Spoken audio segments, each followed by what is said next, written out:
ચોર્યાસીથી માંડીને અત્યાર સુધી.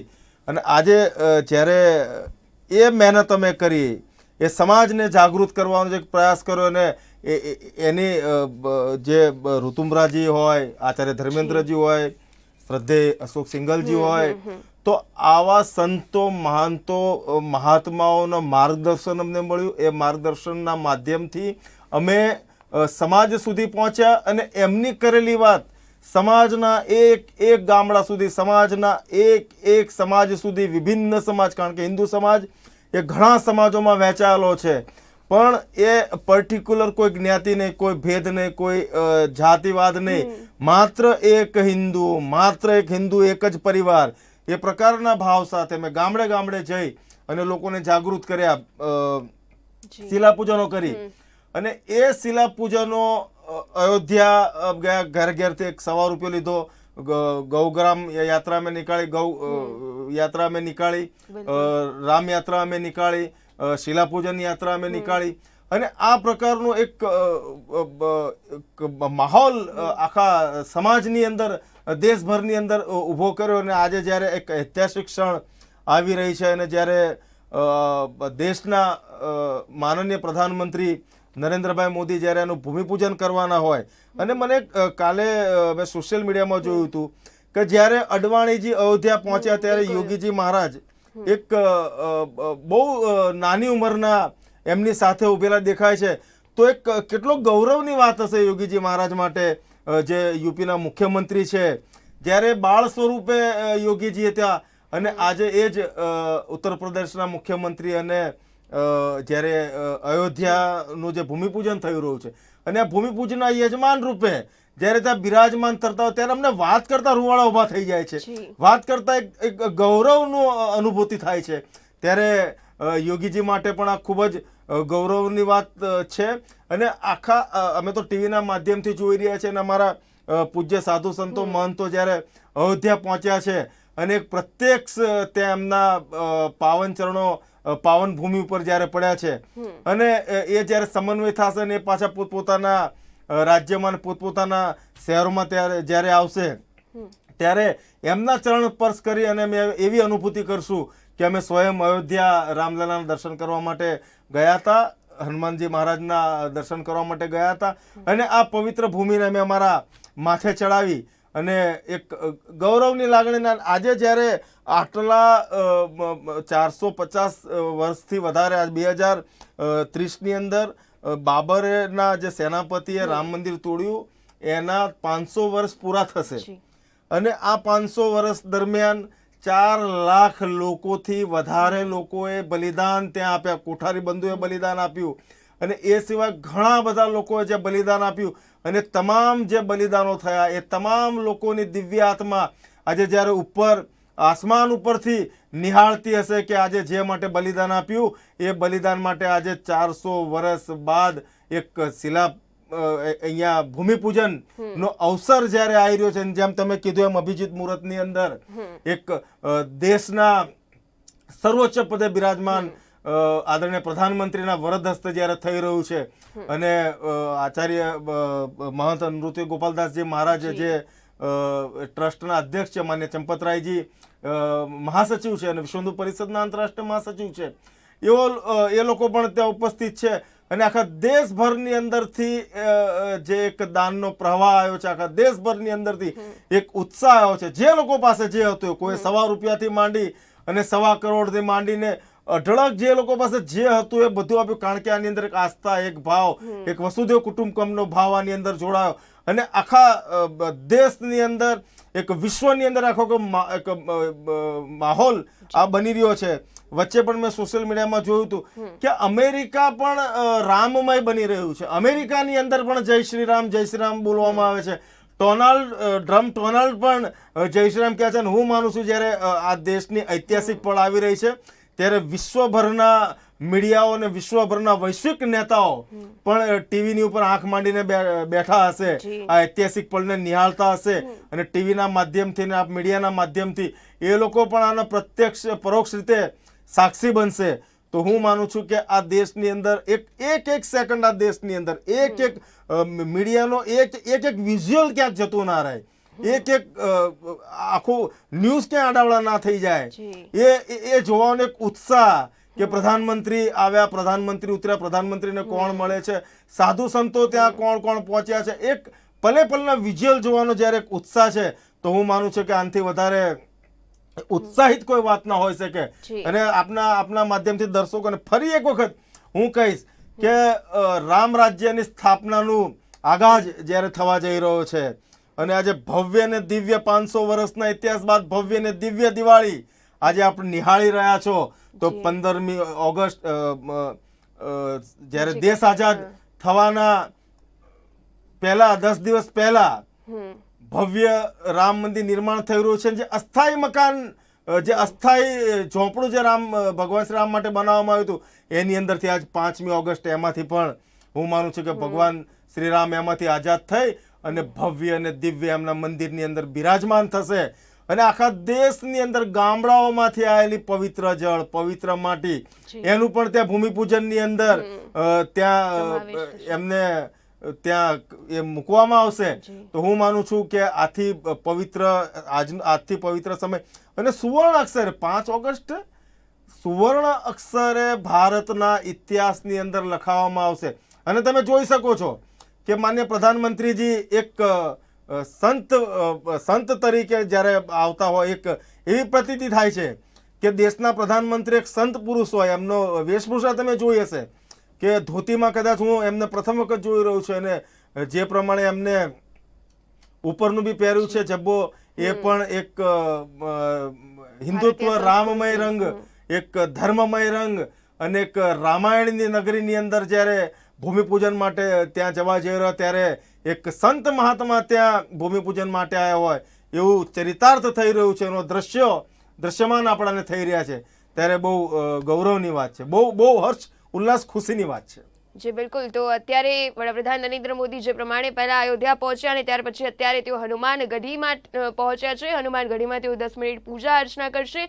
સીએમ યોગી આદિત્યનાથજીએ તેમનું સોશિયલ ડિસ્ટન્સિંગ સાથે સ્વાગત કર્યું છે. તો આપ સ્ક્રીન પર જે પ્રમાણે લાઈવ દ્રશ્યો જોઈ શકો છો. કોરોનાની મહામારી વચ્ચે જ્યારે આ કાર્યક્રમ છે કરવામાં આવ્યો છે ત્યારે તમામ પ્રકારની ગાઈડલાઇન્સનું પાલન કરવામાં આવ્યું અને વડાપ્રધાન નરેન્દ્ર મોદીજી છે અત્યારે હનુમાન ગઢી ખાતે પહોંચ્યા છે અને પીએમ મોદી હનુમાન ગઢીમાં 10 મિનિટ માટે પૂજા અર્ચના પણ કરશે. તો જે પ્રમાણે આપ દ્રશ્યોમાં જોઈ શકો છો કે વડાપ્રધાન નરેન્દ્ર મોદીજી ત્યાં પહોંચી ચૂક્યા છે. જે ઐતિહાસિક પળ અને ક્ષણની આપણે રાહ જોઈ રહ્યા હતા તે બસ હવે ક્યાંક ને ક્યાંક સાકાર થશે. આપણે જે પળની મીટ માંડીને બેઠા હતા, આખરે આ ક્ષણ આવી ચૂકી છે. હનુમાન ગઢીમાં પૂજા બાદ તેઓ રામ જન્મભૂમિ ખાતે જશે. તો આસ્થાના ઇતિહાસમાં સુવર્ણ અક્ષરે આ અધ્યાય છે લખાશે. જે પ્રમાણે નરેન્દ્ર મોદીજી અત્યારે આવી ચૂક્યા છે હનુમાન ગઢીમાં તેઓ પહોંચ્યા છે.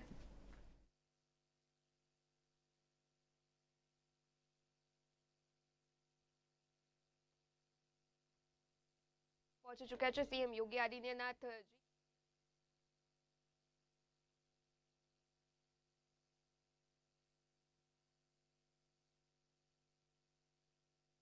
અત્યારે આવી ચૂકી છે. તો વડાપ્રધાન નરેન્દ્ર મોદી જે પ્રમાણે અત્યારે હનુમાનજી સામે નતમસ્તક થઈ રહ્યા છે, તમામ પ્રકારની જે પૂજા વિધિ છે આપ અમારી સ્ક્રીન પર આ દ્રશ્યો છે જોઈ શકો છો. તો પીએમ મોદી હનુમાન ગઢી મંદિરમાં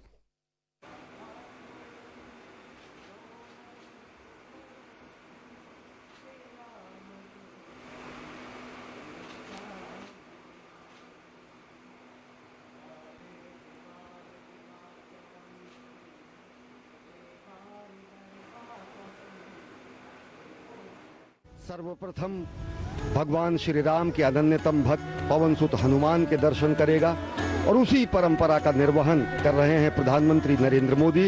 इस समय हनुमानगढ़ी में मौजूद हैं, पवन सुत की आरती कर रहे हैं. अपने आप में बहुत ही ऐतिहासिक अवसर.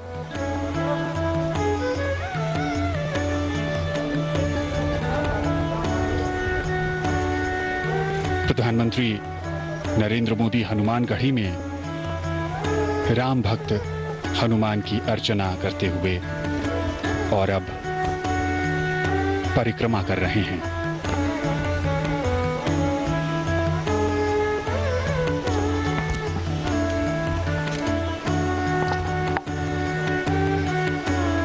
आज एक लंबे इंतजार के बाद वो शुभ मुहूर्त, और अब राम भक्त हनुमान के हनुमानगढ़ी में प्रधानमंत्री। मान्यताओं के अनुसार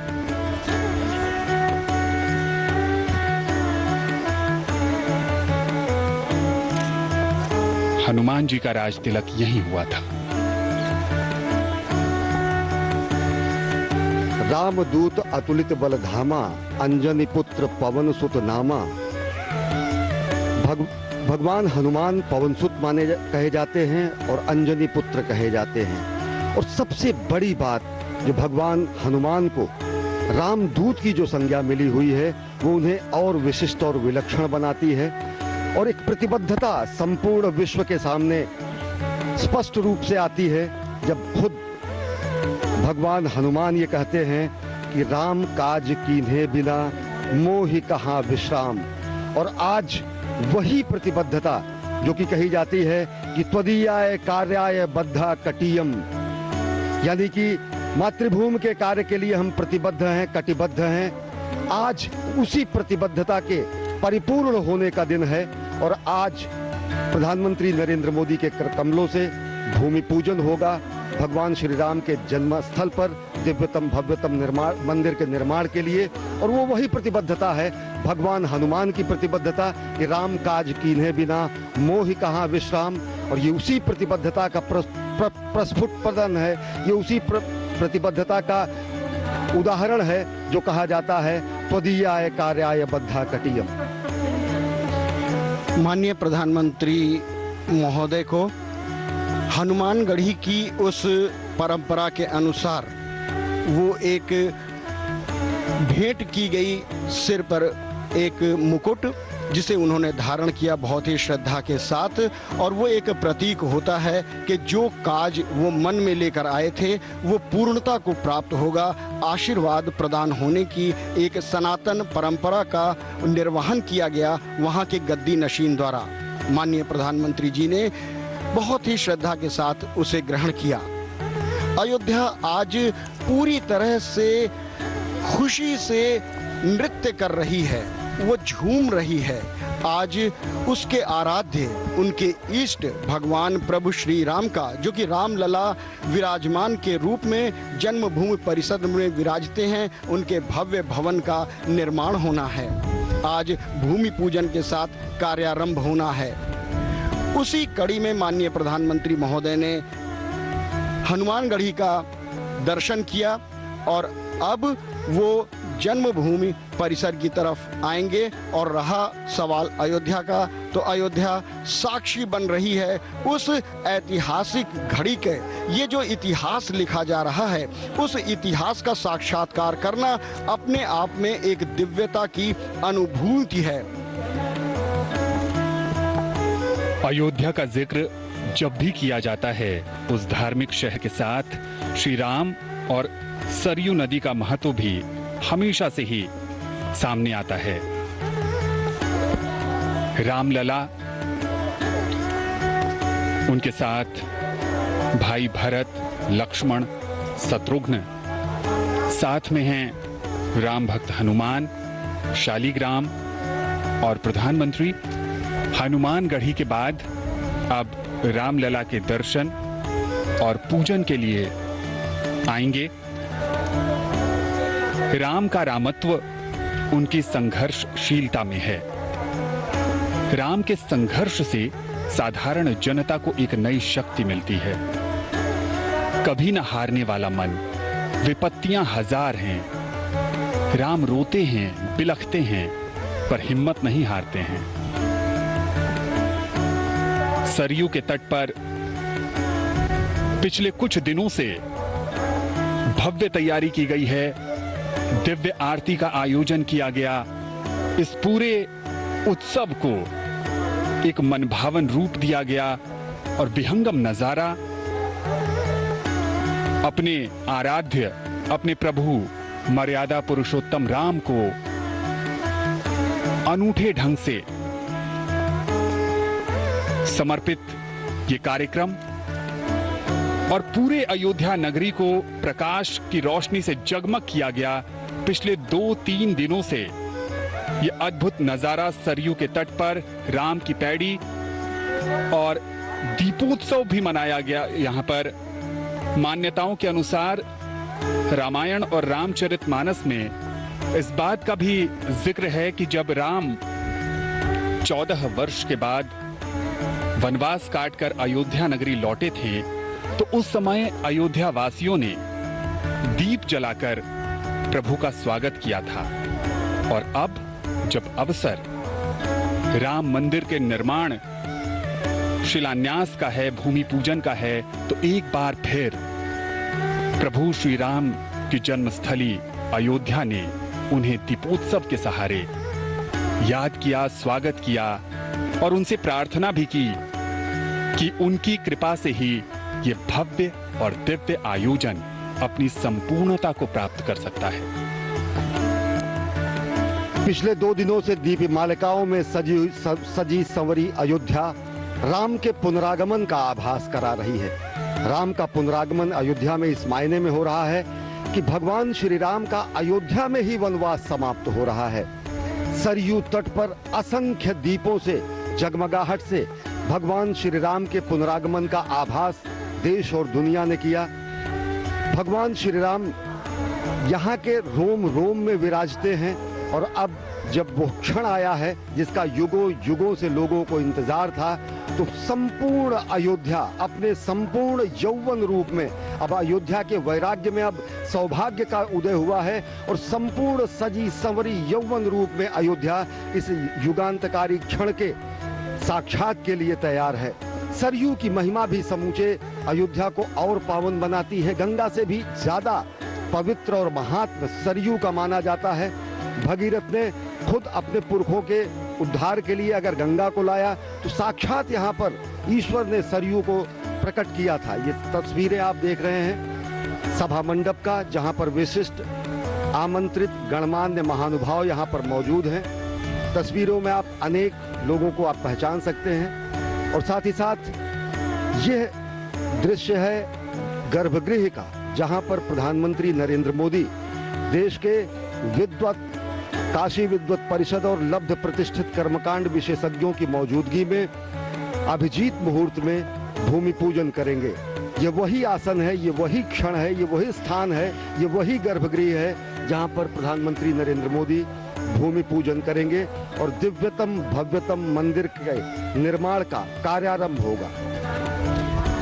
काशी और अयोध्या के तमाम कर्मकांडी विद्वतों ने अपना अपना आसन ग्रहण कर लिया है, क्योंकि भगवान राम के कार्य में जो उनकी भागीदारी है वो उन्होंने सुनिश्चित कर ली है। क्योंकि मर्यादा पुरुषोत्तम भगवान राम एक ऐसी अद्भुत मर्यादा है जिनका पालन किया जाता है। राम हमारे समाज के लिए एक आचरण है जिन्हें हम अपने स्वभाव में ढालते हैं। राम एक जीवन शैली है जिसे हम प्रतिदिन जीते हैं और जीने की प्रक्रिया में हम सुख और आनंद पाते हैं। तो વડાપ્રધાન નરેન્દ્ર મોદીજી જે પ્રમાણે અયોધ્યા પહોંચ્યા ત્યાર પછી તેઓ હનુમાન ગઢી માટે રવાના થયા અને અત્યારે તેઓ હનુમાન ગઢીમાં વિશેષ પૂજા અર્ચના પણ કરી। તો સરયુ નદીના કિનારે જે આ સ્વપ્ન સદીઓનું સાકાર થવા જઈ રહ્યું છે તેની વચ્ચે વડાપ્રધાન નરેન્દ્ર મોદી હવે હનુમાન ગઢી ખાતે પહોંચી ચૂક્યા છે। આગામી જે રૂપરેખાની વાત કરવામાં આવે તો હવે સીધા તેઓ ભૂમિપૂજન માટે રવાના થશે। તો જે પળની આપણે મીટ માંડીને રાહ જોઈ રહ્યા હતા એ પળ હવે બસ નજીક જ છે। વડાપ્રધાન નરેન્દ્ર મોદી અહીંથી पूजा अर्चना કર્યા બાદ ચાંદીની ઈંટના જે શિલાન્યાસ કરવા માટે ભૂમિપૂજન માટે તેઓ તે સ્થળ પર રવાના થશે। તો મોદીજી જે પ્રમાણે આવ્યા તેઓ લખનઉ પહોંચ્યા ત્યાર પછી વડાપ્રધાન નરેન્દ્ર મોદી હેલિકોપ્ટર ખાતે અયોધ્યાની જે પાવન ધરા પર પહોંચ્યા। સીએમ યોગીજીએ તેમનું ભવ્ય સ્વાગત કર્યું, આવકારપૂર્વક તેમનું સ્વાગત કર્યું અને ત્યાર પછી અત્યારે તેઓ હનુમાન ગઢી ખાતે પહોંચ્યા છે। હનુમાન ગઢીમાં તેઓએ ભગવાનની આરતી ઉતારી ત્યાર પછી અત્યારે તેઓ પરિક્રમા પણ કરી રહ્યા છે અને આગામી જો રૂપરેખાની વાત કરવામાં આવે તો વડાપ્રધાન નરેન્દ્ર મોદી જે શિલાન્યાસ કરવા માટે જે ભૂમિપૂજન છે તેમાં પણ જોડાવા માટે હવે જશે। તો મુહૂર્તની જ્યારે વાત કરવામાં આવે તો અભિજીત મુહૂર્તમાં આ જે ક્ષણ છે એને આપણે જોઈ શકીશું. જે ઈંટ વિશે આપણે વાત કરી રહ્યા હતા, ચાંદીની ઈંટ છે તેને આ મુહૂર્તની અંદર જ છે ભૂમિપૂજન માટે છે રાખવામાં આવશે. તો 36 સેકન્ડનું આ મુહૂર્ત માનવામાં આવી રહ્યું છે. 12 વાગ્યા અને 40 મિનિટ 8 સેકન્ડનું આ મુહૂર્ત છે. 40 મિનિટ અને 44 સેકન્ડ છે માનવામાં આવી રહ્યું